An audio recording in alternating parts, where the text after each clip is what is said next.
Hello guys, welcome back on the channel. In today's video we are back with guides on Teach and we'll talk about the new matchups we'll be facing in EB02, starting with GP Luffy. Luffy GP is definitely the strongest deck in the current meta and one of the toughest matchup for Teach, but is not unbeatable. And now let's take a look at the strategy to beat this deck. Okay, against Luffy GP we prefer to go second, and in the mulligan we should look for barges. If we don't see him by the 4th dawn, the match becomes very difficult, so he's our top priority. And essentially we want to try to control the board with the usual Agur plus spells while applying pressure with barges. And going second, we will be very rarely able to make good use of cards like Q or Liberation. So I recommend to not play Q on the board, because it will just cost us a card from our end without being very useful. And the goal is to reach the late game as healthy as possible to start chaining our tank of Stitch. So for the life management, I like to guard every 5k and 6k in the early and use my blocker as fast as possible. So when they attack you for 7k, just use your blocker, because GP runs a lot of spells that can tap your blocker or cards like Usuashi or the Green Zoro. So use your blocker as soon as possible. And on your 6th turn, your top priority is to find a Banagur or Kuzan to call Banagur to prepare your board for the removal, because in the next turn he will play another Sanger Padding or a 6-cost Luffy Rush, and thanks to Banagur plus Pistol or Banagur plus Black Hole, you will be able to remove that piece. So it's really important, and I recommend you to pop the Kuzan right away, because if you keep the Kuzan on board and he uses a spell that tap it, like Radio Knife or Demonic Aura Asura, you can tap the Kuzan, swing on him, and you lose him. While if you pop the Kuzan right away, you draw one card more.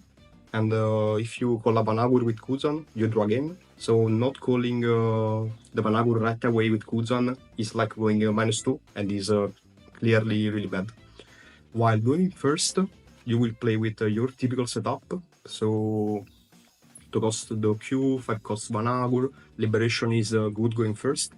So you could also add it with your stage or Lafitte, etc. So it's not a bad card, while going second, Liberation is pretty bad. And when you go first, you want to use your leader ability when your opponent hit the 4 dawn to prevent 0 Juro, because on 4, Luffy Green Purple only has one play, that is 0 Juro, so it's good to use your leader ability. And if you do so on the 4 dawn turn, you should do your leader ability also on 6, while when you go second, usually you will use your leader ability just to prevent the Luffy Taro, the 7-cost Luffy Taro. So when they go to 5, you let him play, when you go to 6, you let him play, and that's fine. And in the late game, you will use your leader ability to prevent his piece like the Usuashi and the Green Zoro that can tap your blocker to survive, essentially. And going first is really important to look for Banagur, so your mulligan is top priority, Banagur and Kuzan as usual. And then if you see a Dokyu Black Hole, that's fine, but Banagur is the top priority. And I recommend to not play down the Lafitte when you go first, because when you go first you like to play for Liberation, and if your opponent just ignores the Lafitte, Liberation becomes pretty useless, and that's not good for us.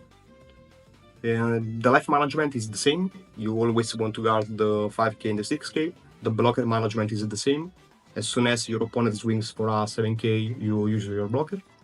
And in the late game, it's always the same thing. You want to get to the late game as healthy as possible and then start to chain the tank of Stitch.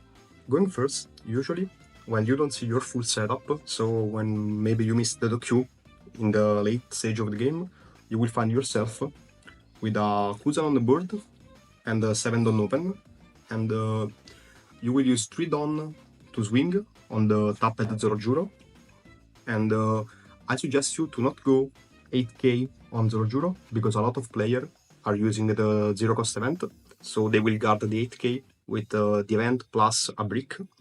but I recommend you to swing 6 and then 7, because in that case they need to give you 2 counter card and they cannot guard with a brick, essentially. The second matchup we are going to look at is BELOBETTY. Contrary to what many people think, it's actually a fairly easy matchup, and we prefer to go second, and we want to take control of the board. Barges and Liberation are very strong in this matchup, so when we mulligan, we look for them. And if we are playing a more mid-range version of the deck, so a version with the 4-cost Shiryu is also really good. And if we are playing a mid-range version, I think that we can swing on their life pretty easily, because we should have more 2k counters and blocker than the control version. However, in a more classic version, we want to serve the opponent and win with our setup, so the Q plus Augur, as usual. And for the leader ability, it's really important to activate the leader ability before attacking, because there are summon plays that can be summoned from life, such as the 3-cost BELOBETTY. And we want to use the leader ability mainly to prevent the 5-cost Ivankov and the 6-cost Koala, so don't use it too early. And for the life management, I usually want to guard all the small attack from his leader, because in the early state of the game, BELOBETTY will just fill the board and attack with 5 or 6 with the leader, so I just want to guard that attack. And when we play our little blogger, we need to use the leader ability, because a lot of BELOBETTY players are using the 2-cost Kuma that pop 2k or less, so remember to use your leader ability when you play a little blogger. The last matchup is VEGAPUNK, and here, as usual, I prefer to go second and look for the Barges. In my opinion, the MVP of this matchup is Katarina Devon, because thanks to her Banish ability, we are able to completely drain VEGAPUNK out of resources, and that's clearly very good. And it's essential to starve them until we can swing with Devon in a really safe spot. And we want to always trade into their rest characters, so clear their board every turn if possible.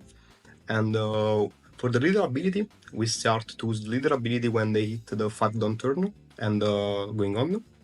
And we usually take the first life without any problem, but often also the second life, because VEGAPUNK is not able to attack with his leader, so it's not so aggressive, and we have a lot of time to develop our board and our plan.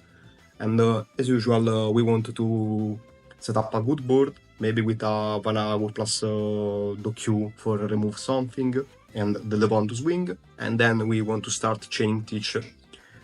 Some good plays that you can do is to use your leader ability before attacking if you want to go face, because you can prevent summon plays from life, like the 1-cost spell that can summon a piece from the graveyard, and that piece can be the 5-cost VEGAPUNK that can summon another piece, and that's not good for us at all, so we want to prevent that. And when you play your Vanagur, you need to use your leader ability to prevent his 5-cost Nami to pop him. Okay, so that's all for the guide, and for sure it will be updated for the OP11 and ST, the starter decks. And we also want to let you know that we are starting to print our own playmats, and we'll be at the Rome Regional, so feel free to stop by and say hi. And thanks for watching, and see you in the next video.